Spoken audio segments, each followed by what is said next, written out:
Bonjour à toutes et à tous qui nous rejoignez pour le webinaire du jour. Donc voilà, le temps que les quelques personnes qui souhaitent encore nous rejoindre nous rejoignent, eh bien je vous propose d'introduire ce webinaire qui est consacré aux clés pour créer et pour valoriser un parcours certifiant, donc pour toutes les personnes qui représentent des structures qui souhaitent se lancer dans un projet de certification. Voilà, c'est un webinaire qui se veut informatif. J'ai essayé de réunir un maximum d'éléments. Je souhaite aussi répondre à vos questions autant que je le pourrai, puisque c'est assez peu dans mes habitudes, mais ce webinaire, je l'anime seule. D'ordinaire, je fais venir des invités et vraiment, je les choisis par thématique en fonction de leur profil et de leur histoire aussi dans l'univers de la certification et de la formation. Voilà, bah celui-là, je l'anime seul. Voilà, ça change un petit peu. Donc, j'espère que je serai à la hauteur de vos questions, de toutes vos interrogations sur le sujet. Donc, pour ceux qui n'auraient peut-être pas l'habitude d'utiliser Webikeo, vous avez dans la partie droite de votre écran la possibilité de bonjour à tous et à toutes. Vous avez la possibilité d'intervenir, donc de poser vos questions et pourquoi pas aussi d'intervenir voilà, dans le déroulé, dans le chat. Si je le peux, je vais essayer autant que possible de suivre vos questions et d'y répondre au fur et à mesure. Donc après, si vous voyez que dans le fil, éventuellement, je n'aurais pas répondu à certaines questions, n'hésitez pas à les reposer un petit peu plus tard. On ne sait jamais, voilà, parce qu'on a quand même un petit peu de monde aujourd'hui. Voilà, bon, bah, écoutez, je vous propose que l'on commence. Donc, pour ceux qui n'auraient pas encore eu l'occasion de participer à ces petits webinaires que j'anime, eh bien, je suis Katharina Fossati, donc je vais commencer par me présenter. Je suis consultante en ingénierie et qualité de la formation et de la certification. Ça fait maintenant plus de 20 ans que je suis dans cet univers que j'ai choisi vraiment à la sortie de mes études, univers qui me passionne. Et voilà, donc j'ai créé mon organisme de formation, j'ai été co-directrice de CFA, j'ai travaillé aussi pour un cabinet de conseil, mais voilà, on va dire que 90% de mon parcours, je l'ai fait et je continue de le faire en tant qu'indépendante dans cet univers.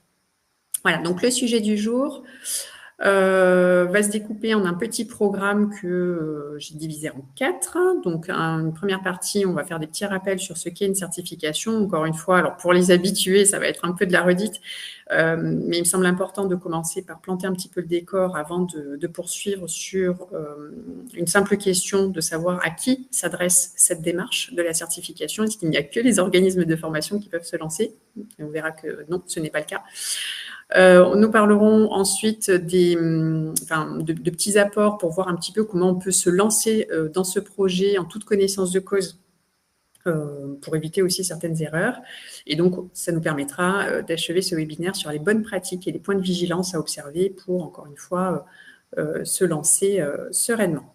Oui, tout à fait. Tout est accessible en replay, en fait, sur la chaîne Webikeo. Donc, si vous souhaitez vous abonner, ben, en fait, vous avez accès à tous les replays des anciens webinaires et donc, en principe, au support. Et si toutefois, pour X raison, le support n'était pas accessible, n'hésitez pas à me faire un petit mail. Je vous les enverrai avec plaisir par la suite.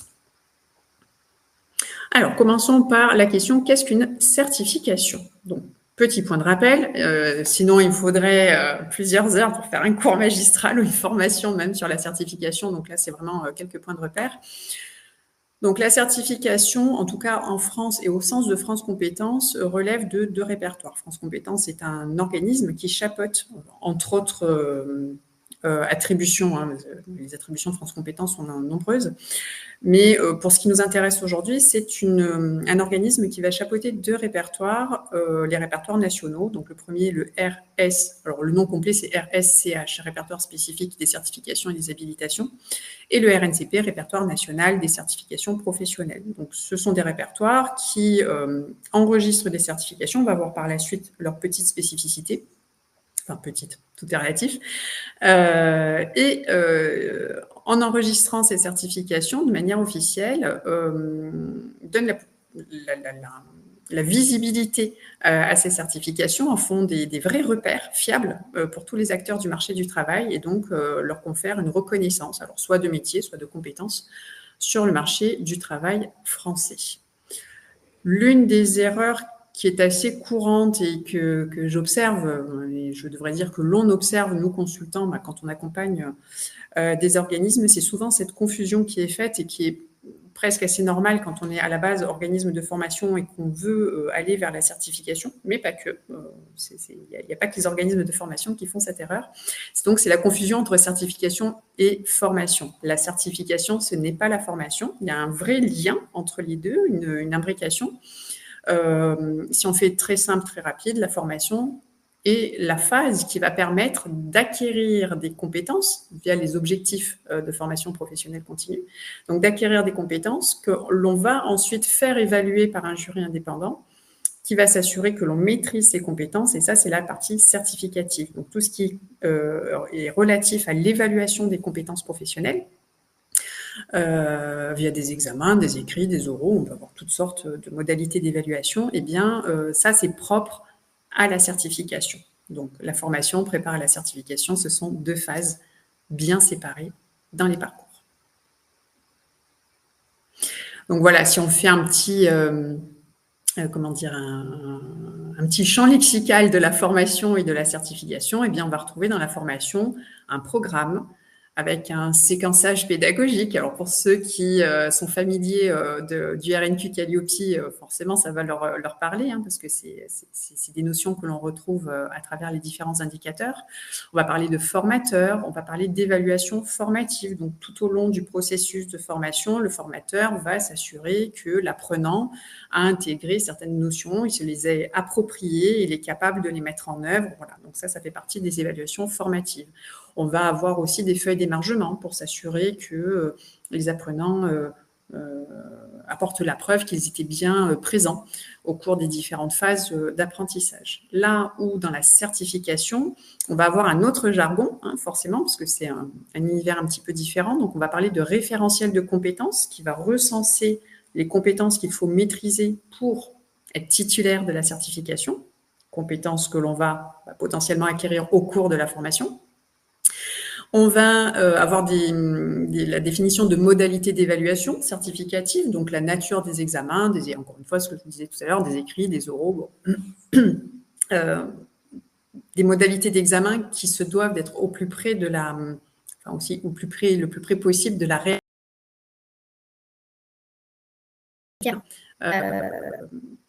Du contexte professionnel. On va avoir aussi des jurys d'examen qui ne sont pas composés des formateurs qui sont intervenus auprès du candidat. Puisqu'à ce stade, on ne parle plus d'apprenants, on parle de candidats. Et puis, là où dans le cadre de la formation, on parlait de feuilles d'émargement, et bien, dans le cadre d'une certification, on parlera de PV de jury. Donc là, ce n'est pas forcément les candidats qui vont signer le PV de jury, c'est le jury, les membres du jury. Et vous voyez, donc, par ce petit champ lexical, ça permet aussi de différencier ces deux aspects.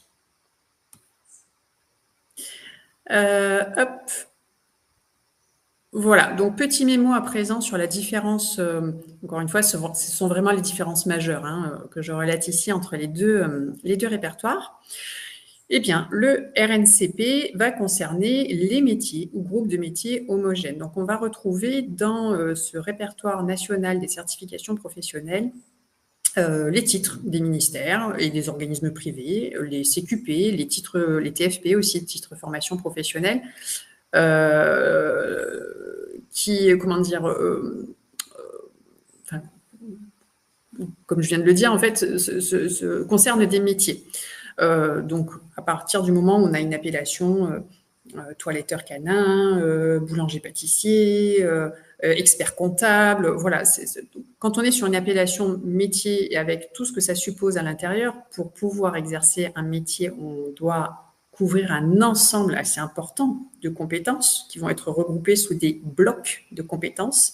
Eh bien, on va voir des enregistrements dans ce répertoire national des certifications professionnelles.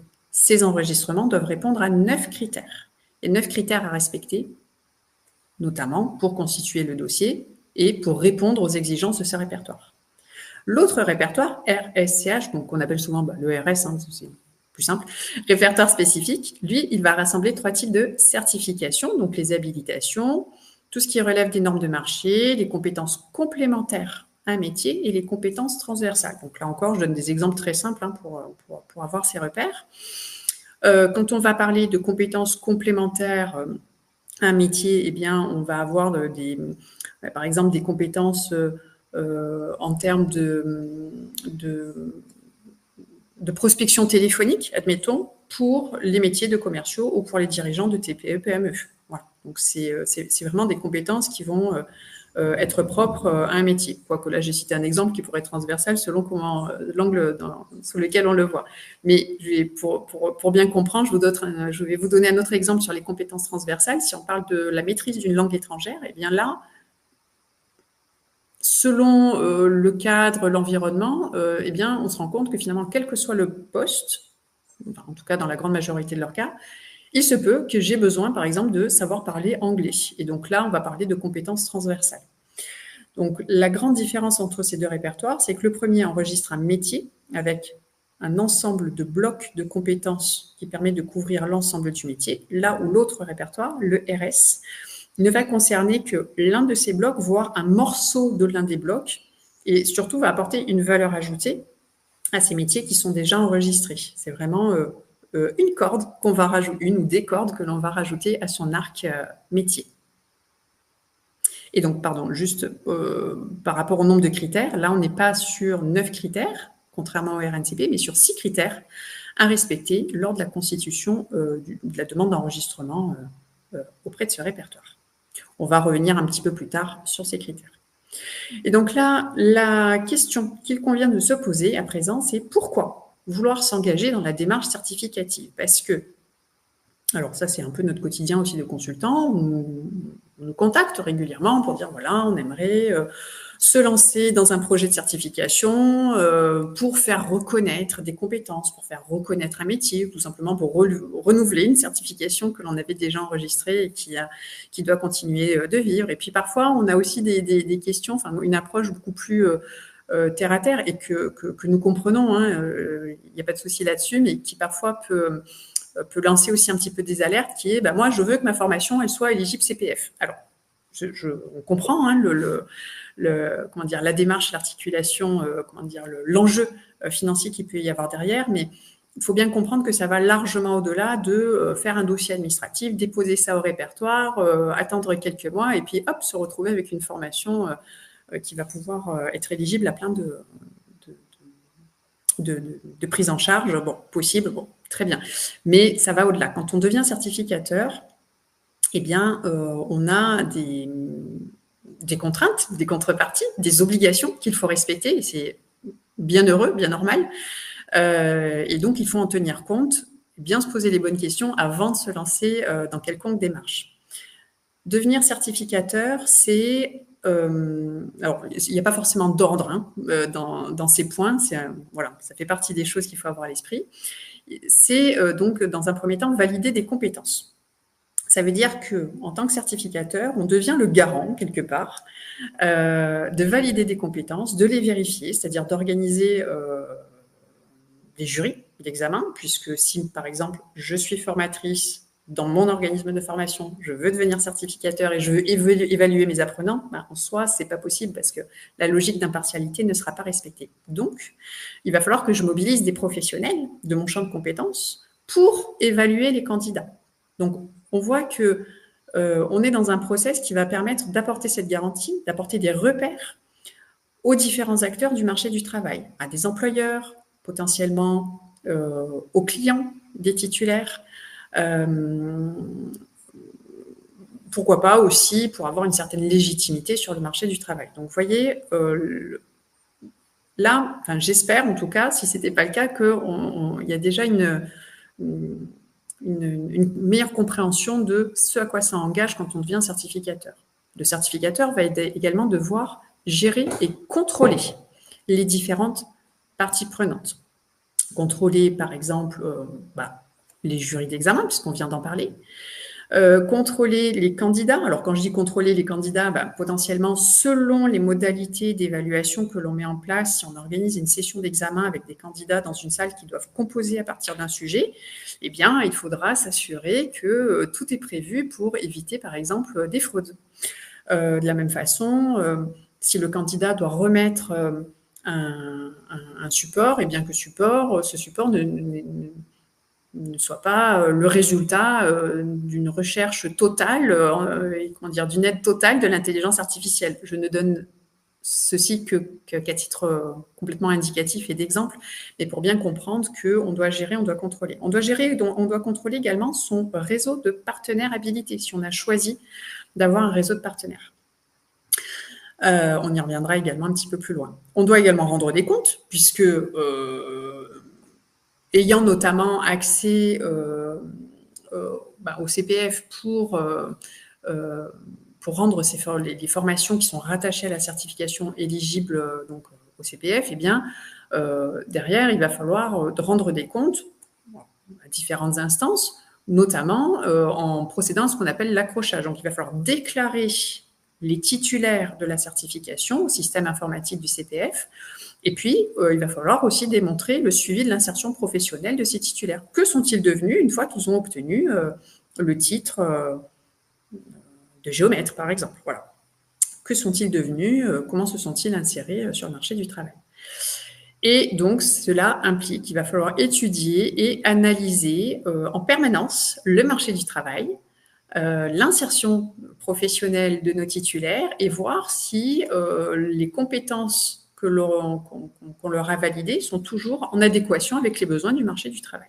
Donc, finalement, quand on est certificateur, c'est un travail qui est récurrent, qui est permanent, de suivi, voilà. Toujours dans cette logique de pourquoi s'engager dans la démarche certificative, eh bien, soyons clairs aussi, parce qu'il y a quand même des opportunités indéniables de devenir certificateur. On a vu que c'est un vrai travail, c'est vraiment une mission à part entière, mais voilà, il y a quand même des opportunités intéressantes, à savoir faire reconnaître un métier, si on est sur du RNCP, ou des compétences, si on est ORS, sur le marché du travail. On est vraiment sur une notion de reconnaissance, donner un repère fiable, un repère clair pour les acteurs du marché. Ça va potentiellement aussi conférer un avantage concurrentiel pour les formations que je dispense et qui vont préparer à une certification, parce que derrière, il y a une vraie valeur ajoutée. C'est pas uniquement je me forme, entre guillemets, pour me former, mais parce que derrière, il y a, entre guillemets, le challenge de l'évaluation de compétences et qui va permettre de démontrer que ces compétences, elles ont été acquises, que les objectifs de formation, ils sont ancrés chez le titulaire. Ça va être l'occasion aussi de développer, pourquoi pas, et de pérenniser l'activité. Bien souvent, quand le parcours de formation aboutit à une certification, eh bien, cette formation, elle prend plus de corps, elle prend plus de sens. Alors, encore une fois, attention, j'expose aujourd'hui des généralités observables, mesurables, mais encore une fois, après, au cas par cas, évidemment, on verra que il y a des choses, évidemment, qui peuvent être discutables. L'accès au financement, notamment au CPF, effectivement, puisque seuls les parcours certifiants, c'est-à-dire seuls les parcours de formation qui aboutissent à une certification peuvent être pris en charge par le CPF. Et c'est également une opportunité pour vos apprenants d'ajouter une ligne à leur CV de par le fait que la compétence, le métier est reconnu par l'État français. Alors, je check. On a une question de Fabien. Qu'en pensez-vous? Ah pardon, excusez-moi, j'ai pas vu le petit message au-dessus. Donc, le suivi de l'insertion professionnelle me semble évidente pour un titre RNCP, mais je vois moins l'évidence pour un RS à plus forte mesure dans le cas de compétences complémentaires ou transversales. Alors, là, vous êtes déjà dans le vif du sujet, Fabien, mais très bien, vous avez raison de poser la question. Alors, excusez-moi, je vais juste couper le son de mon portable avant qu'on se retrouve embêté. Ça devrait être bon. Voilà.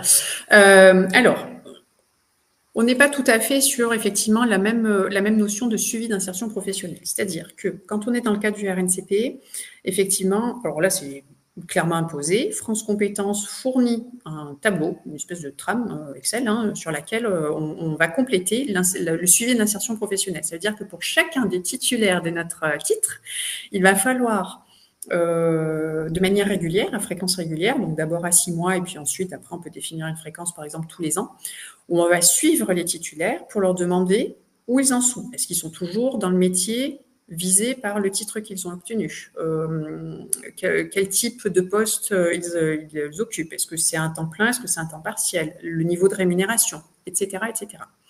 Pour du RS, on n'est pas tout à fait dans la même logique, quoique il y a quand même ce suivi à faire qui est important, et on sera plutôt dans une logique de bénéfice des compétences acquises. En quoi les compétences que je maîtrise à travers ma certification RS me servent dans mon quotidien, en tout cas dans mon contexte professionnel. Et ça a du sens, parce que si effectivement un titulaire acquiert des compétences en anglais marketing, voilà, encore une fois un exemple qui me traverse l'esprit, et qu'au final il ne se sert absolument pas de ses compétences, on peut se poser la question de l'intérêt de cette certification, enfin en tout cas de l'enregistrement, du maintien de l'enregistrement de cette certification ERS.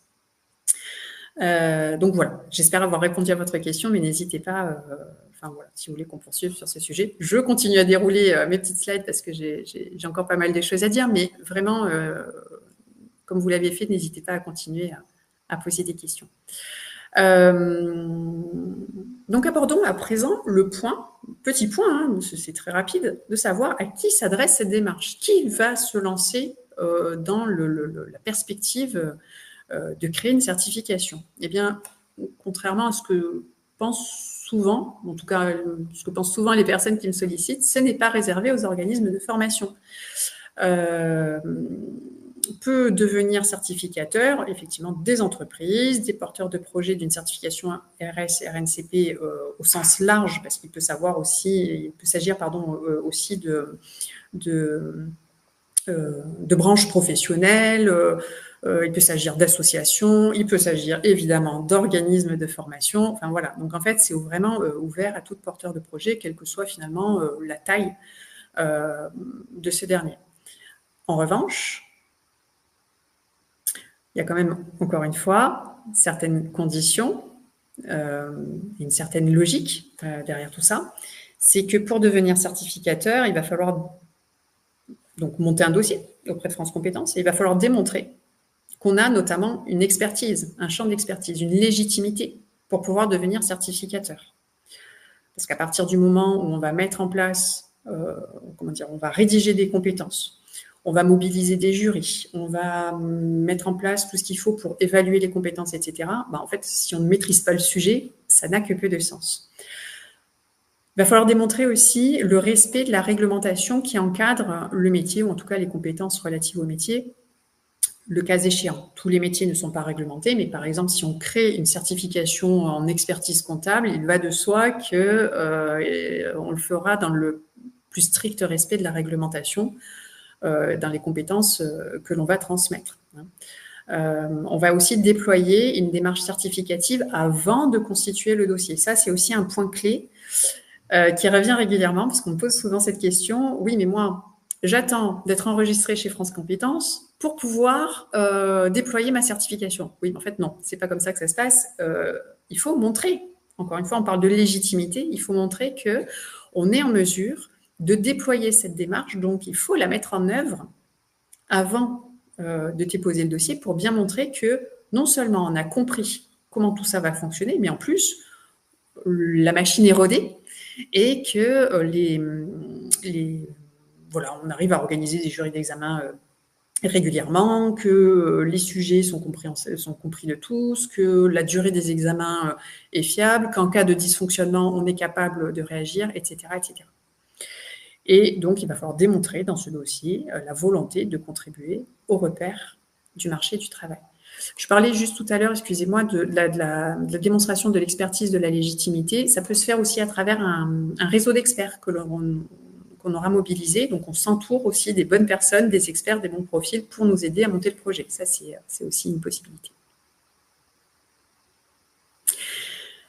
Alors, petit topo à présent sur aussi, alors toujours pareil, dans ce questionnement de je me lance pas, comment je fais, avec qui je le fais, etc. Il y a aussi cette possibilité soit de devenir certificateur, soit de devenir partenaire habilité d'un certificateur.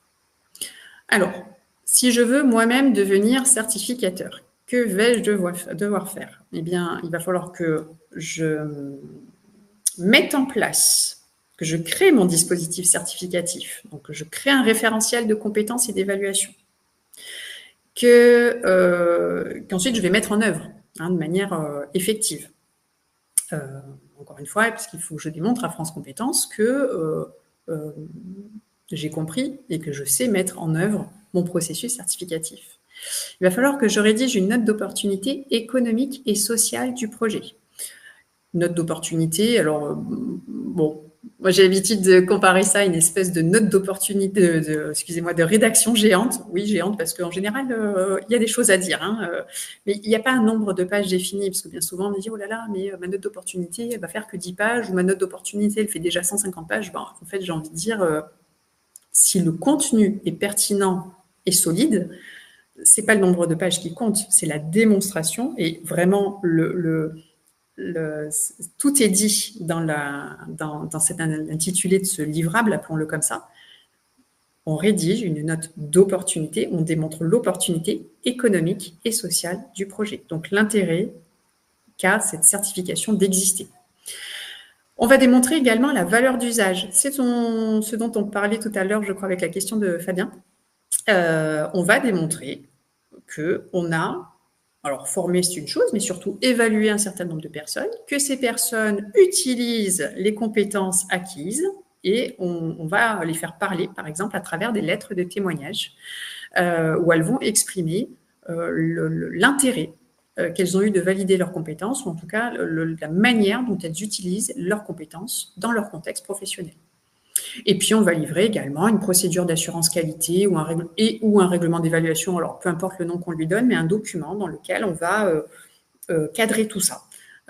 Comment se déroulent les examens, où est-ce qu'ils se déroulent, combien de membres du jury, quel est leur profil, qu'est-ce qui se passe en cas de fraude, qu'est-ce qui se passe si j'ai un candidat en situation de handicap, bref, autant d'éléments à fournir.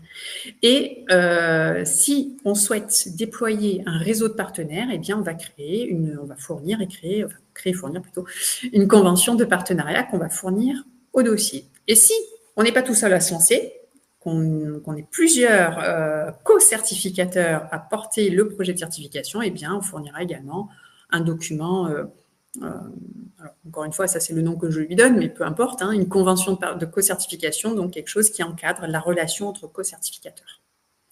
Hop, je regarde, je crois que j'ai des petites questions.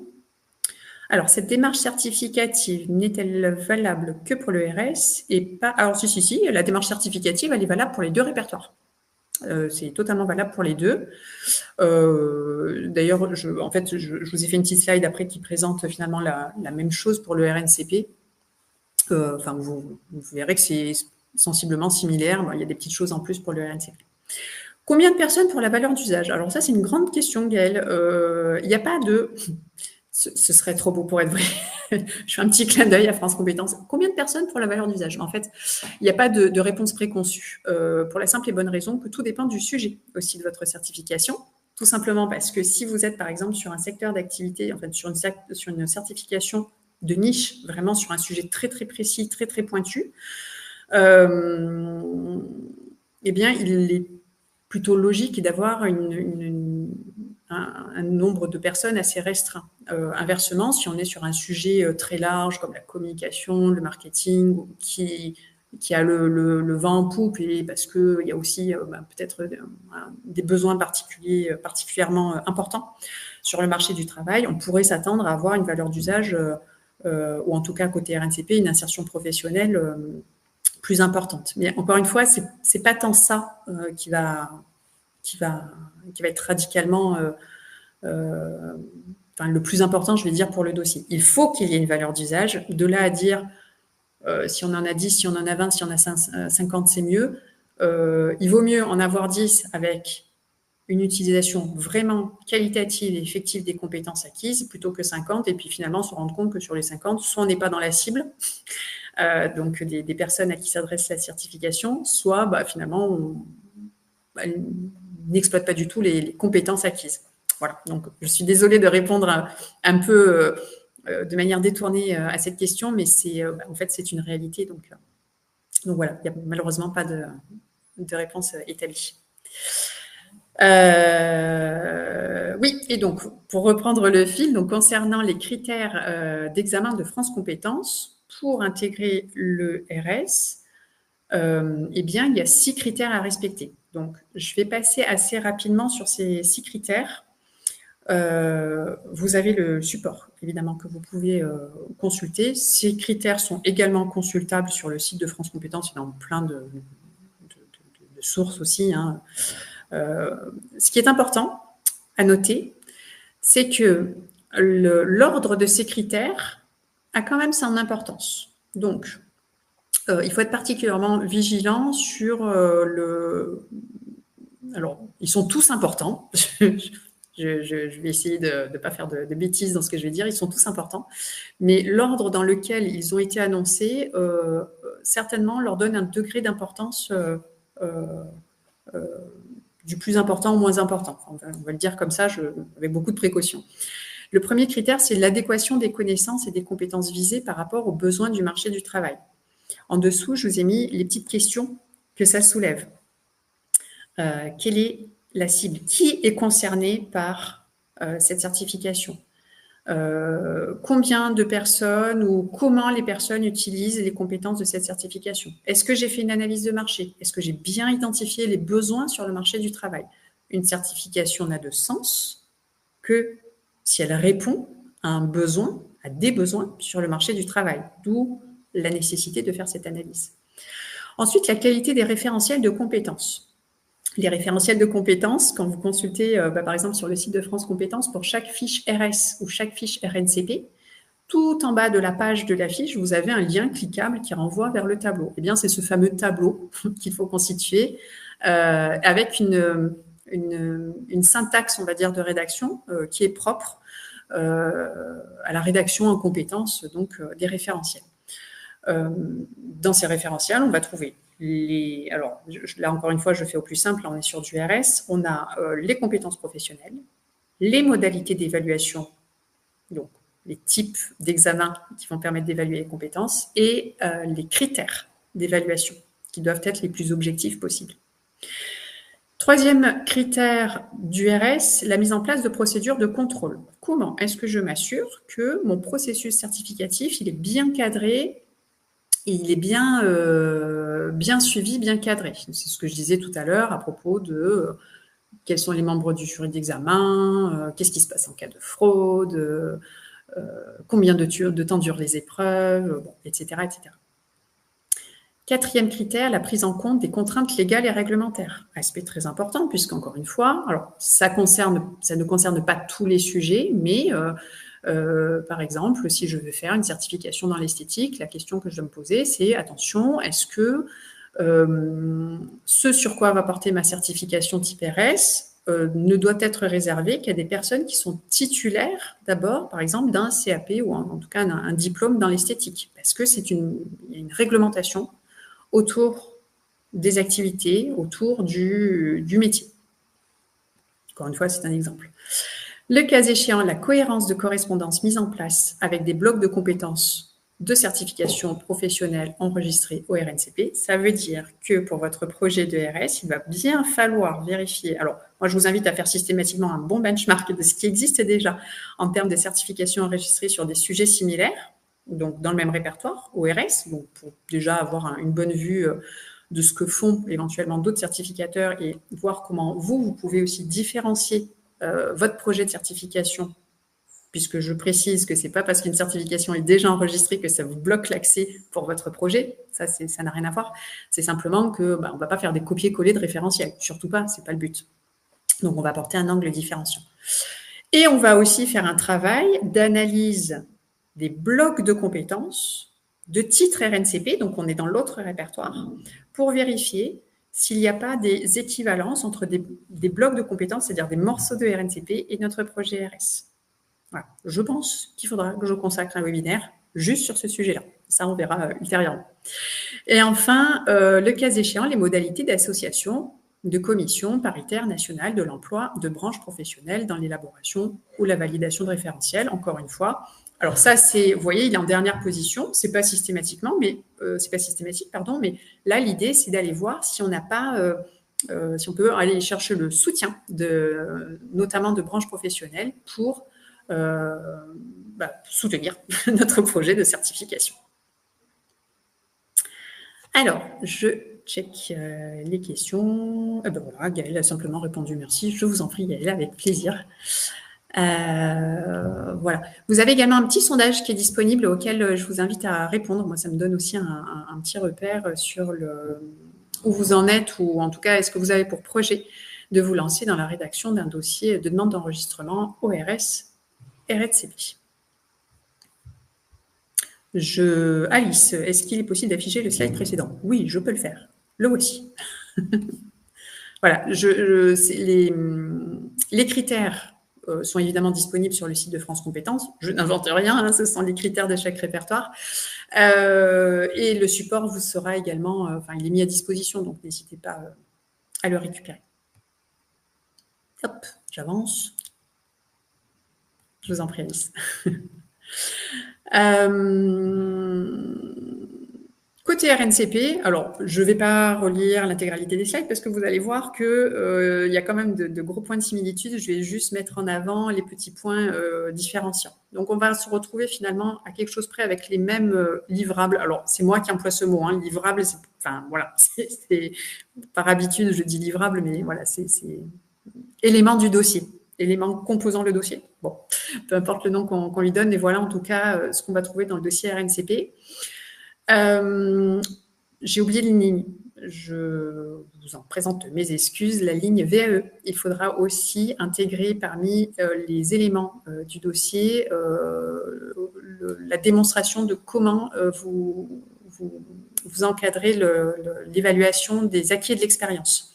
Donc, notamment à travers votre modèle, appelons ça comme ça, de livret 2 VAE, dans lequel vous allez expliquer quels sont les exemples d'attente de vos candidats en VAE pour valider les compétences du référentiel. Sinon, vous voyez qu'on va retrouver finalement la même chose. Il y a juste cette ligne-là, suivi et analyse de l'insertion professionnelle, qui va être un petit peu différente, simplement parce que là, c'est le format en quelque sorte est imposé. C'est le fameux tableau Excel dont je parlais tout à l'heure, de suivi d'insertion professionnelle de chacun des titulaires. Mais sinon, au final, on va avoir sensiblement les mêmes éléments. Les critères du RNCP sont un petit peu plus nombreux. Donc, on en a plus 6, on en a 9. Donc, ils sont également récapitulés ici. Donc, l'un des critères différenciants, ce sera notamment le premier, l'adéquation des emplois occupés par rapport au métier visé par le projet de certification professionnelle. Sous-entendu, lorsque vous allez compléter votre tableau de suivi d'insertion professionnelle, ce qui va être déterminant, c'est l'adéquation entre le métier visé ou les métiers visés, en tout cas par le titre du référentiel. Donc, si je crée un référentiel de data scientist, eh bien, je vais devoir m'assurer que la majorité, la très grande majorité, c'est vraiment des titulaires de ma certification occupent des postes en lien ou direct, qui sont dans le métier de data scientist. Si il y en a, je vous dis n'importe quoi, 60% qui finalement envisager une reconversion professionnelle et qui travaillent dans la coiffure, dans l'agroalimentaire ou je ne sais quoi, attention, ça voudra dire que peut-être la certification n'a pas de sens. Les exemples sont purement fictifs, soyons clairs.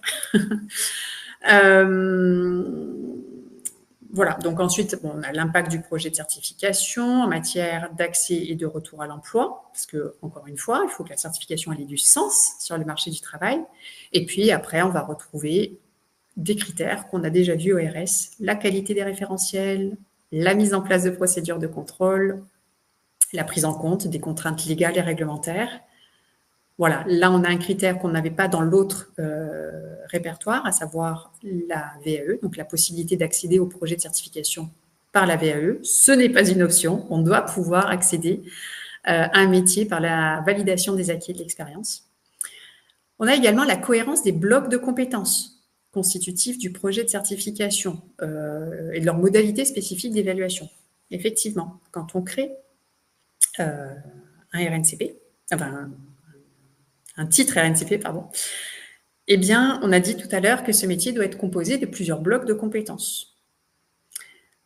Chacun de ces blocs de compétences doit pouvoir être évalué de manière autonome et indépendante. Si bien qu'un candidat, s'il souhaite, par exemple, ne passer que, enfin, être formé s'il le souhaite, mais en tout cas ne passer les évaluations que du bloc 1, et puis quelques mois plus tard, le bloc 2, et puis, faute de moyens ou de temps, l'année suivante, le bloc 3, bon, et ainsi de suite, vous m'avez compris, il faut que ce soit possible. Ça veut dire qu'on ne peut pas avoir des modalités d'évaluation qui cumulent plusieurs blocs. Sinon, on ne va pas se retrouver avec un petit morceau d'évaluation ici, un petit morceau d'évaluation par là. Non, il faut vraiment que chaque bloc soit indépendant. Donc, dans la construction, dans l'architecture même du référentiel, ce sont des choses qu'il faudra prendre en compte.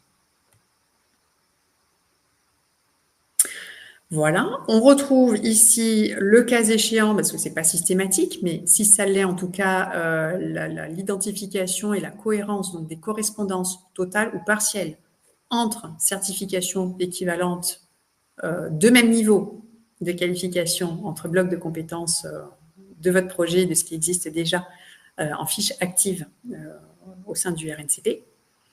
Et enfin, on va retrouver le même critère que tout à l'heure, à savoir l'éventuelle association des commissions paritaires nationales de l'emploi des branches professionnelles, c'est-à-dire notamment à travers, qui peuvent être exprimées à travers des courriers de soutien à votre projet de certification.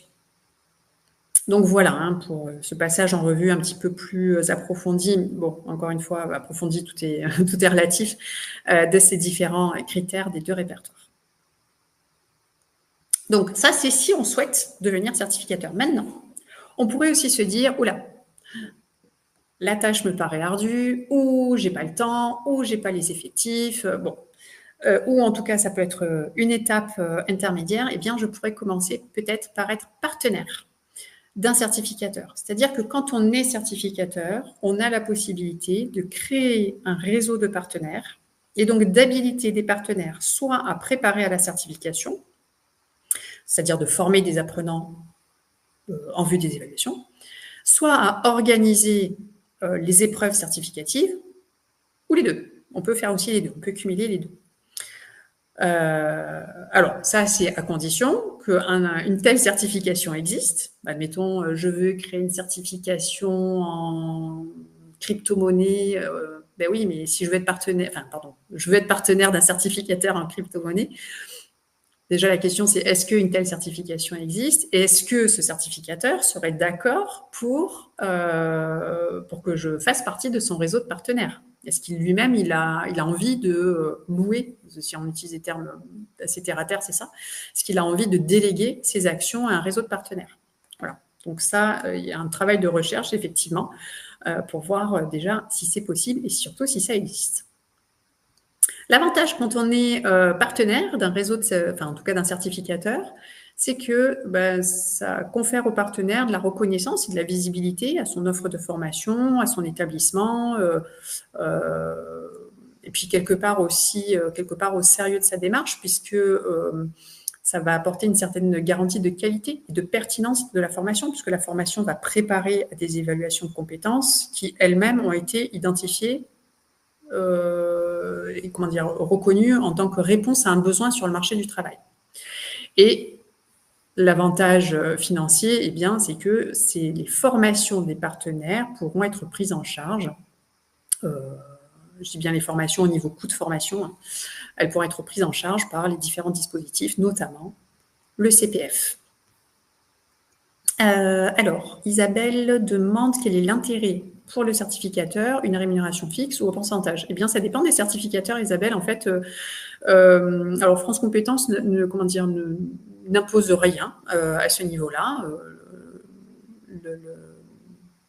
Chaque certificateur peut déterminer son barème, sa grille tarifaire, soit par exemple en imposant un espèce de droit d'accès à la certification, puis un montant par tête, j'allais dire, c'est affreux de dire ça, par candidat. Ça pourrait être aussi une sorte de forfait dégressif en fonction du nombre de tickets achetés, donc du nombre de potentiels candidats à l'année. Ça se fait aussi chez certains certificateurs. Là, c'est libre. Donc, effectivement, merci d'avoir soulevé ce point parce que oui, il y a l'avantage pour le partenaire, mais il y a aussi un avantage certain pour le certificateur, quelque part aussi de créer son propre business model sur le réseau de partenaires. Donc, voilà, c'est un point qui peut être intéressant. L'inconvénient, quand on est partenaire d'un certificateur, c'est quelque part, comment dire, il y a une notion de coût. Ce n'est pas gratuit, donc il y a une contrepartie financière. Et en même temps, heureusement qu'elle existe, puisque c'est pas, comment dire, c'est pas anodin. Hein, on va voir que l'avantage, il y a l'avantage de l'inconvénient des deux côtés, hein, pour chacune des deux parties. Les contraintes notamment, puisque quand je suis partenaire d'un certificateur, je vais être, et c'est plutôt logique, soumis aux exigences, à répondre aux exigences du certificateur et de ce fait des contrôles réguliers pour vérifier qu'en tant que partenaire, je respecte ce qui a été établi dans la convention de partenariat, notamment en termes de contenu de programme de formation qui doit strictement répondre à l'objet de la certification, notamment peut-être aussi en termes de déploiement de la formation, avec des qualifications particulières de mes formateurs, avec un environnement ou des supports de formation particuliers, etc., etc. Quelque part, il y a une notion de dépendance aussi, parce que je rends des comptes à mon certificateur, mais en même temps, ce que je cite comme inconvénient, c'est en fait, c'est plus des choses à observer et heureusement que ces conditions sont mises en place. Et puis, peut-être aussi une certaine dimension, comment dire, relevant de la concurrence, parce que si il existe déjà beaucoup de partenaires habilités, ou que si moi-même j'ai pour projet de créer une certification, ben finalement, je vois que les intérêts peuvent être un petit peu contradictoires. Voilà, donc comme dans toute situation, il y a des inconvénients. Alors, je regarde. Voilà. Quel recours si le certificateur se fait sortir du RNCP? Alors, quel recours à quel niveau, Françoise? Parce que, alors, effectivement, si le certificateur, pour X raisons, soit qu'il n'a pas respecté les exigences de France Compétences, soit simplement, comment dire, n'est pas renouvelé, parce que la certification, que ce soit ORS ou RNCP, est enregistrée pour une durée limitée qui est de maximum 5 ans.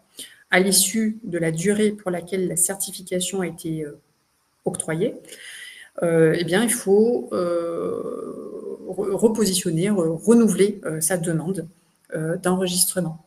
Et donc, au terme de ce renouvellement, il arrive, et on l'a vu, hein, voilà, encore une fois, pour des tas de raisons, soit non-respect, soit simplement parce que le certificateur n'est plus en mesure de démontrer la pertinence ou l'intérêt de cette certification au regard des besoins du marché du travail, et donc que le certificateur n'est pas renouvelé. Voilà, il était enregistré à l'un ou l'autre répertoire, il ne l'est plus.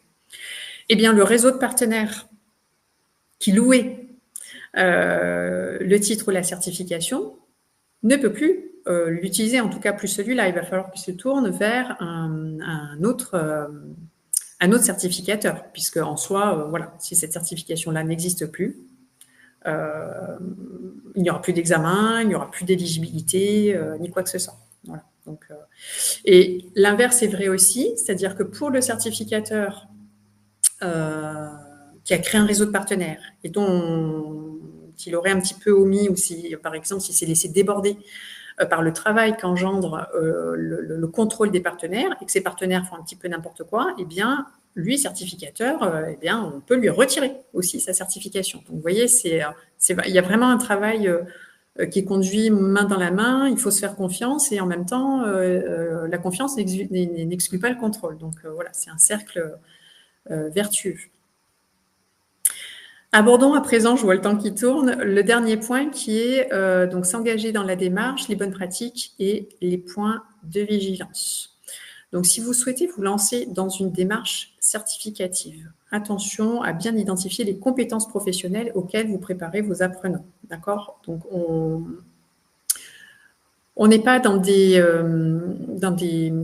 cursus, dans des formations certifiantes si on est dans quelque chose qui va s'apparenter à du loisir. Si je crée une certification sur des aspects artistiques, le dessin, comment dire, que ce soit du stylisme, que ce soit de la mosaïque, etc. Il faut que ce soit à vocation professionnelle. Parce que si c'est dans du loisir, en fait, il n'y a pas comment dire, de besoins identifiables sur le marché du travail. Donc, il faut vraiment qu'on soit dans un contexte pro et que ce contexte identifie vraiment des besoins. La certification répond à un besoin. Donc ça, il faut vraiment le garder en tête.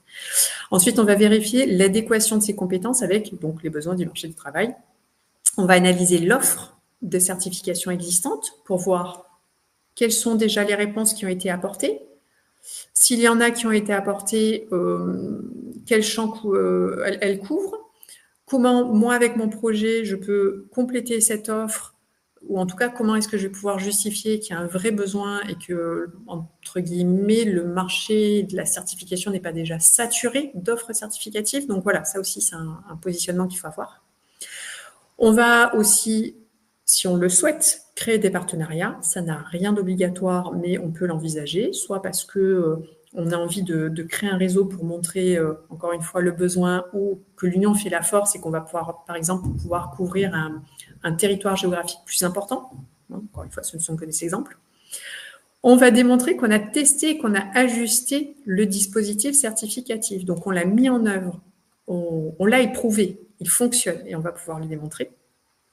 Et surtout, je vous invite à lire les notices de France Compétences et ou à vous faire accompagner sur le sujet. Parce que si vous regardez de près les stats des taux d'enregistrement, alors notamment ORS, qui sont bas, c'est aussi et surtout parce qu'il y a quantité de dossiers qui sont déposés, déjà qui ne sont pas conformes aux exigences de France Compétences, ne serait-ce que parce qu'il y a cette confusion dont on parlait tout à l'heure, qui est faite et que, par exemple, dans le dossier, on va se retrouver avec un programme de formation et on va parler de la formation, alors que ce n'est pas ce que demande France Compétences. On doit parler de certification. Donc, vous voyez, il faut vraiment comprendre les attentes. C'est comme quand on répond à un appel d'offres, on doit bien comprendre l'objet du cahier des charges. Et bien là, c'est un petit peu pareil. Il faut bien comprendre les attentes pour pouvoir avoir un dossier solide. Je check les petites questions. Oui, tout à fait, Philippe, très bas, même 20% a priori ORS, c'est même un petit peu en dessous. Donc oui, effectivement, c'est bas. Bon, allez, je vois la page de pub. Mais lorsqu'on se fait accompagner par quelqu'un qui maîtrise le sujet, en général, alors, les taux sont bien plus élevés. Bon, voilà, je vais pas parler de prétention parce que c'est pas du tout ça, mais j'ai cette prétention, oui, d'avoir un taux assez élevé. Mais pourquoi? Parce qu'en fait, on joue un peu le rôle de filtre au départ. C'est-à-dire que si on estime si on estime, mais c'est basé sur des faits, c'est pas au doigt mouillé, là, on va dire toi oui, toi non. C'est pas du tout ça. On va faire une vraie analyse de votre projet de certification, par rapport aux attentes du marché, par rapport à votre légitimité de porteur de projet, à la maturité aussi peut-être de votre projet, aux cibles identifiées, etc., etc. Et une fois que ces filtres-là, une fois qu'on a coché toutes les cases et que tous les voyants sont au vert, alors on se lance dans le projet certificatif. Et forcément, en ce faisant, ça va faire considérablement augmenter le taux de réussite, que ce soit à l'un ou l'autre répertoire. Donc ça, c'est ce que je vous invite à faire si vous voulez être accompagné par un consultant, veillez à ce que celui-ci vous pose un tas de questions avant de se lancer pour déterminer si les voyants sont bien ouverts. Voilà, donc sur les points de vigilance, sur les questions qu'il convient de se poser avant de se lancer, déjà, c'est savoir, en tant que porteur de projet, quelle est ma légitimité, quelle est mon expertise métier. Alors, si moi-même, je n'ai pas l'expertise métier, parce qu'en soi, il suffit de s'entourer, donc d'experts, comment je vais mobiliser ces experts, quel temps vont-ils me consacrer pour que l'on puisse travailler ensemble au projet de certification. Ensuite, la légitimité, elle va pouvoir aussi être identifiée à travers l'insertion professionnelle ou le bénéfice des compétences acquises des titulaires. Donc, combien de personnes j'ai formé jusqu'à présent, ou en tout cas combien de personnes j'ai évaluées jusqu'à présent, et ces compétences comment elles leur servent dans leur quotidien professionnel ou, si c'est un métier, quel est mon pourcentage finalement de conversion, c'est-à-dire quel est le pourcentage de personnes qui exercent bien le métier pour lequel elles ont passé les évaluations de compétences. La légitimité, c'est aussi dans quelle mesure je suis capable de mettre en œuvre la certification, de dérouler des sessions, de les organiser, et la capacité à constituer un réseau de partenaires solides. Encore une fois, si j'ai choisi de créer un réseau de partenaires, parce qu'encore une fois, c'est pas en soi, c'est pas une obligation. Alors, petite question de Martine. Donc, bonjour. Récemment, les organismes non habilités à évaluer les titres professionnels ont perdu leur habilitation au RNCP et ont été déréférencés sur EDOF. Avez-vous des informations à ce sujet? Alors, les organismes non habilités à évaluer les titres professionnels. Alors, si je comprends bien, Martine, donc ce seraient des organismes qui ont formé en vue de préparer à une certification, enfin un titre RNCP, mais qui n'étaient pas habilités à évaluer et qui ont été déréférencés. En fait, ce qu'il faudrait voir, alors je sais pas si c'est un fait marquant, comment dire, de l'actualité de la formation professionnelle continue. En tout cas, ce qui est sûr, ce qu'il faut voir, c'est comment ils ont été habilités, ces partenaires, et sur quel titre. Est-ce qu'on parle de titre enregistré de droit ou pas? Et est-ce que c'est, par exemple, si ce sont des titres de ministère, est-ce qu'ils ont bien coché toutes les cases, ces organismes, dans le dossier qu'ils font monter pour devenir partenaires? Donc là, ça demanderait un petit peu plus de précision. Là, comme ça, j'aurais tendance à dire, pour répondre à votre question, que ce qu'il faudrait voir, c'est est-ce qu'ils étaient bien habilités uniquement à former et non pas à évaluer, parce que si au départ ils étaient habilités à faire les deux et qu'ils ne font pas les deux, à ce moment-là, ça paraît plutôt logique qu'ils aient été déréférencés. Donc là, il faudrait un peu plus de précision sur le contexte. Mais bon, si vous voulez qu'on en discute en off très volontiers, ou voilà, en tout cas spontanément, là comme ça, je n'aurais pas effectivement pas plus d'informations à vous donner à ce sujet. Voilà. Et Stéphanie, merci pour les liens et les ressources pour aller plus loin, toujours très utile. Merci beaucoup. Hop. Donc voilà, les ressources à consulter. Donc encore une fois, vous les avez à disposition sur le support. Donc n'hésitez pas à aller naviguer de ce côté-là. Prenez du temps, beaucoup de temps, parce qu'il y a énormément de lectures, et des mises à jour régulières, mais voilà, c'est néanmoins indispensable. Merci pour votre attention. Hop. Si vous souhaitez me contacter, n'hésitez pas. Vous pouvez aussi vous abonner si vous le souhaitez à la petite newsletter ou prendre contact directement sur LinkedIn. Et évidemment, si vous avez des questions, nous avons encore 3 minutes devant nous, donc n'hésitez pas à les poser. Ou voilà, après, je me fais un plaisir en général aussi, alors soit en visio, soit par téléphone ou via le mail, mais à échanger avec vous si vous le souhaitez. Pour être partenaire, y a-t-il des démarches particulières? Oui, tout à fait. Alors, pour être partenaire, il faut répondre aux exigences du certificateur. Donc, ces exigences sont en général mentionnées à travers une convention de partenariat. Mais comment dire, la convention de partenariat, c'est le document qui va permettre de formaliser la relation entre partenaire et certificateur. Sinon, à côté de ça, il y a certainement des chartes, des documents informatifs. Enfin voilà, ils vont vous envoyer en fait un petit dossier. Donc, si vous souhaitez être partenaire, vous sollicitez le certificateur. Le certificateur va vous envoyer un petit dossier, va vous poser tout un tas de questions pour vérifier que voilà, vous êtes bien sur la même longueur d'onde, que vous respectez bien ces conditions, notamment de contrôle, d'audit, etc., puis aussi les conditions financières. Et à partir de là, vous serez habilité. Après, selon les partenariats, si ce sont des partenariats notamment sur des titres des TFP, des titres de formation professionnelle de ministère, là, souvent, ce sont des démarches bien souvent dématérialisées, donc sur des sites. Alors, là, pour le coup, il faut voir, parce que ça dépend des certifications, dossier à remplir en ligne, une sélection, et puis encore une fois, il y a tout ce process de vérification, voir si vous êtes bien d'accord sur les conditions à respecter du partenaire. Merci beaucoup pour vos retours chaleureux. Ça me fait bien plaisir. En tout cas, voilà, j'espère avoir été claire et vous avoir apporté un maximum d'éléments. Enfin, voilà, au vu de vos retours, ça semble être le cas. N'hésitez pas aussi, et ça, je suis vraiment très, très, très, très preneuse. S'il y a des sujets sur lesquels il y a des interrogations, des choses que vous aimeriez bien voir éclaircies à travers un webinaire, si c'est possible, je le fais avec grand plaisir. Donc, n'hésitez pas à m'en faire part. Et puis, parfois, je le traite aussi à travers des petits posts LinkedIn. Voilà. Donc, n'hésitez pas. Les coûts des partenariats, Elisabeth, eh bien, ça dépend en fait du certificateur. C'est très très variable d'un certificateur à l'autre. J'ai pu observer des équivalents de l'ordre de 250 € par candidat sur du RS ou sur du RNCP des droits d'entrée à 8 000 € et ensuite un coût par candidat de 800 €. Il y a vraiment tous les prix. Et puis ça dépend aussi, je pense, il y a aussi un effet, comment dire, l'effet rareté peut aussi avoir une conséquence sur le coût. Voilà, donc là, il y a vraiment tous les prix. Écoutez, merci. Je regarde encore juste s'il y a encore des petites questions.